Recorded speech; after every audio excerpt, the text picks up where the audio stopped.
Oh. Erstens, besorgen Sie sich das Messer. Zweitens, holen Sie das neue Funkgerät. Drittens, Telefon holen. Viertens, legen Sie das Messer auf Ihr Bett. Fünftens, ersetzen Sie das alte Funkgerät. Sechstens, legen Sie das Telefon auf den Tisch vor der Tür. Siebtens, warten Sie vor Ihrem Zimmer. Okay. Besorgen Sie sich das Messer, holen Sie sich das neue Funkgerät. Okay, das muss ich jetzt erstmal, warte. So. Damit es ein bisschen heller ist und vielleicht nicht ganz so gruselig. Achso, gut, ja, das ist, gut. Damit wir es bloß nicht vergessen. Nee, da können wir nicht hin.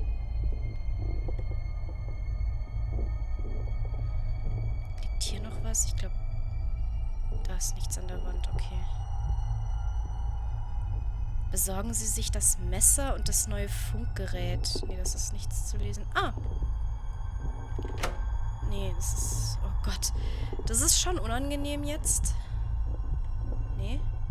Ist hier noch was? Ich will jetzt nichts verpassen. Ach Gott, James. Was hast du getan? Messer. Das ist das Handy. Das ist doch ein Radio. Das ist doch kein Funkgerät. Telefon holen. Okay. Das hier? Ja. Okay, dann legen Sie das Messer auf Ihr Bett. Auf meins oder auf Ihr Bett? Ich glaube auf Ihr Bett, weil in mein Zimmer komme ich ja gar nicht rein. Ersetzen Sie das alte Funkgerät. Ich verstehe noch nicht so ganz, was soll denn passieren?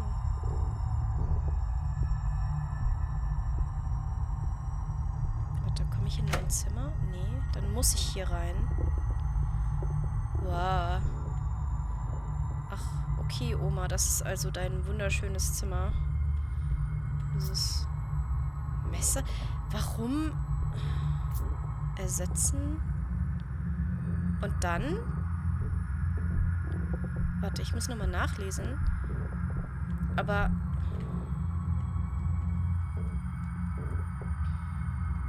Legen Sie das Telefon auf den Tisch vor der Tür. Warten Sie vor Ihrem Zimmer. Legen Sie das Telefon auf den Tisch vor der Tür.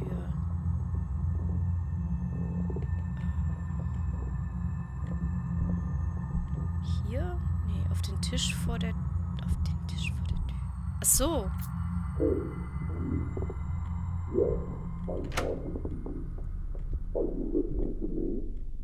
I know that I might seem suspicious, but for now, I'm going to need you to trust me. Are you in pain? Do you want that pain to go away? I can show you a way out, but you're going to have to do exactly what I say. Don't worry, very soon you won't feel any pain at all. You won't have to suffer any longer. The first thing I want you to do is to grab the knife on your bed. You're doing a great job. It's very sharp, so please be careful with it. The next step is to gently press the knife against your stomach. You're doing a wonderful job. Now, press a little harder. Keep applying more pressure until the knife penetrates the flesh of your stomach. You might feel quite a bit of pain, but that's going to be temporary. You're doing a great job. I want you to pull the knife out. Is there a war? Red fluid gushing out of your stomach? If so, then you applied enough pressure.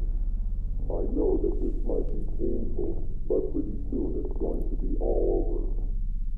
I want you to repeat the process, except now go a little to the right of the original spot. Keep applying pressure until the knife penetrates the flesh. Now that you've done the process twice, for the third time, go to the left of the original spot. Oh God. Once again, keep applying pressure until the knife penetrates the flesh. You're doing a great job. Now return to the original spot. I want you to stab the knife into the wound 3 times. Oh Gott. This time, don't slowly apply pressure. I want you to press the knife into your stomach as hard as you can. Whenever you're ready, go ahead. Oh Gott. You're doing a wonderful job. Are you in pain? Are you suffering? I know you are, but don't worry. It'll all go away soon. This is the last step. Are you ready? All you have to do is to repeat the process except this time. Kann man das Messer jetzt überhaupt noch halten? Also ist man nicht schon verblutet? Just swiftly thrust the knife into your neck. Then very soon, all the pain will go away. That's it. Let it all go. Pass on into the next world, wherever that might be. Goodbye. I can guarantee you will not be missed.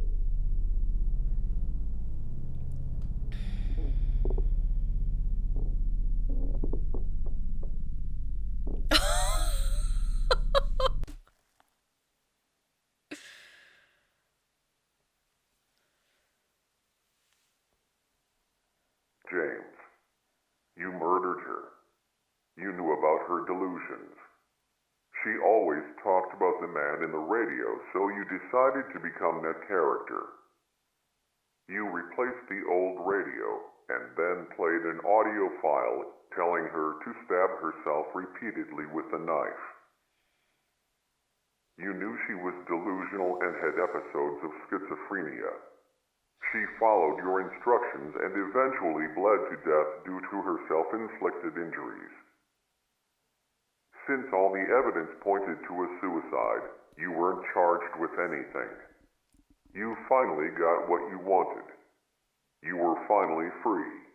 Ist nicht frei. You might be wondering how exactly you ended up dead. Well, for the first few months, you lived your life carefree. You actually enjoyed life to some extent, not being tied down by an ill relative. But eventually, that all came crashing down. Ja. It started off with brief, horrific, gruesome nightmares. Visions of her stabbing herself endlessly, blood gushing out of her wounds, flooding your mind with blood-red guilt. Slowly, these nightmares leaked into your daily life. You'd see her out of the corner of your eye, whether you were driving, walking down the street, or at work. Even though you killed her, she never really left. She lived in your mind and haunted you every day until you eventually couldn't fall asleep. Every time you closed your eyes, even for the briefest of moments, she'd manifest in your subconscious. Eventually, you went to the hospital and you were prescribed sleep medicine, but that only suppressed the issue. Slowly, your body adjusted to the medicine and you needed to increase the dose for the medicine to be effective. This process kept repeating until you were taking multiple times the recommended amount. You were addicted until one night you overdosed on sleep medication.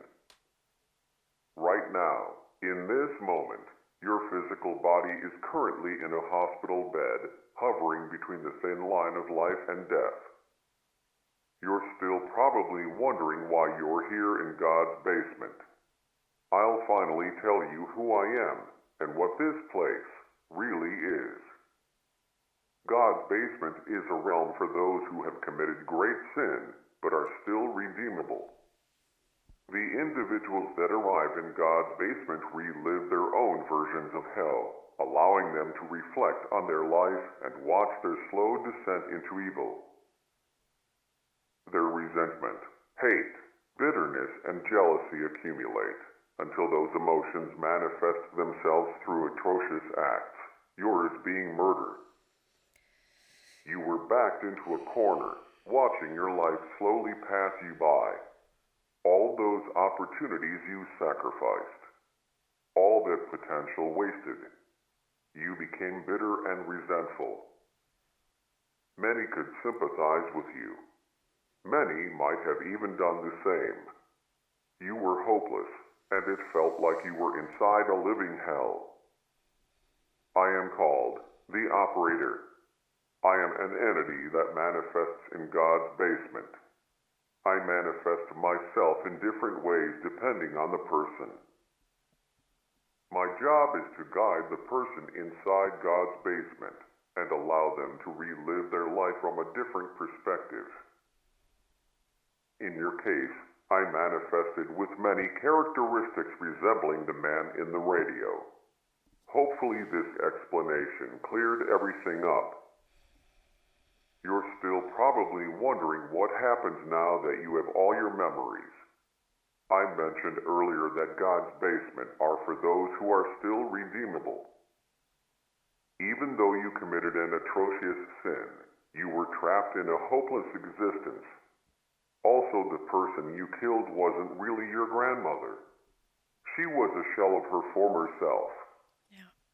Your grandmother died long ago. Part of you wanted to see her suffering cease. Your crime was both cruel and merciful at the same time. Wow. You are going to get a second chance at life. Pretty soon you're going to wake up in a hospital bed out of your drug-induced coma. Learn to live with what you did. The feelings of guilt, paranoia, and pain will never completely go away. James, make the most out of life and be grateful for this second chance. One last thing. Good luck.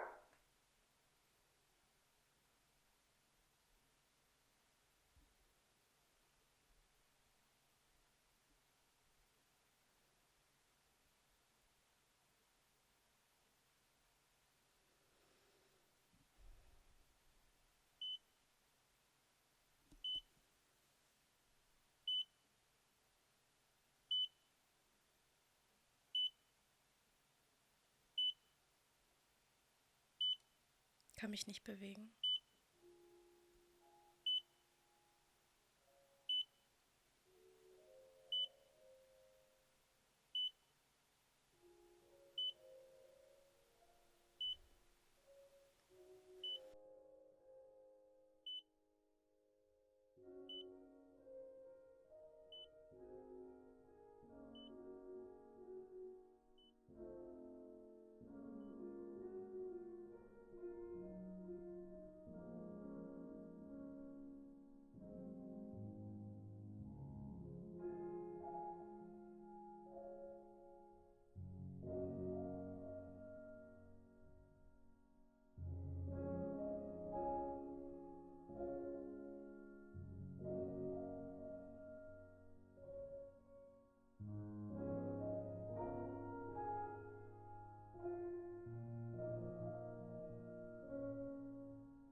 So, das war God's Basement. Ich kann gar nicht glauben, dass wir es durchgespielt haben.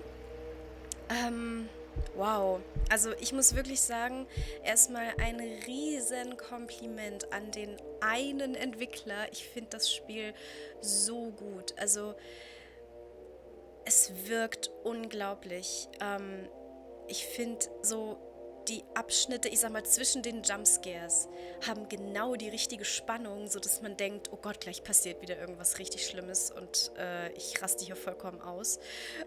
Deswegen auch diese Details hier, super schön gemacht und es ist einfach, ich muss wirklich sagen, der Wahnsinn. Und ich war damals schon, als ich es zum ersten Mal durchgespielt habe, richtig, richtig beeindruckt von der Idee, von der Umsetzung, gut an der Übersetzung, ne, so. Aber nicht vergessen, es ist eine Person gewesen, da ist die Übersetzung erstmal zweitrangig, würde ich sagen. Also alleine schon, sich diese Story auszudenken. Also das ist ja wirklich, die Story hat es ja wirklich richtig hart in sich. Und es kommt einfach super gut rüber. Also alles, was der Entwickler erzählen möchte, kommt unglaublich gut rüber und es ist einfach für mich eins der besten Horrorspiele, die ich je gespielt habe. Ich muss zugeben, ich habe noch viele Horrorspiele vor mir, aber das wird, glaube ich, auch immer eins der Spiele bleiben, die von der Wirkung her, von der Spannung her, vom Aufbau her so eins meiner Lieblingsspiele sein wird, muss ich ganz ehrlich so sagen. Und genau das Konzept mit God's Basement, dass das quasi so ein Ort ist, an dem man mit seiner Vergangenheit, seiner individuellen Schuld konfrontiert wird. Ne? Ich finde das Thema Schuld sowieso immer sehr spannend, sehr interessant und genau, also ja, ich hoffe, das Spiel hat euch gefallen. Wenn ihr diesen einen Entwickler, der das alles hier auf die Beine gestellt hat, unterstützen möchtet, dann findet ihr alle Links unten in der Videobeschreibung. Genau, unterstützt den Entwickler sehr, sehr gerne. Ich bedanke mich dafür, dass ich das Spiel hier auf meinem Kanal zeigen durfte. Thank you very much for letting me show God's Basement. It was so much fun. Und genau, wir sehen uns dann beim nächsten Horrorspiel oder bei einem anderen Spiel, ich weiß nicht, je nachdem. Ich bedanke mich für eure Aufmerksamkeit. Ich wünsche euch bis zum nächsten Spiel eine wunderschöne Zeit. Macht's gut und bis dann.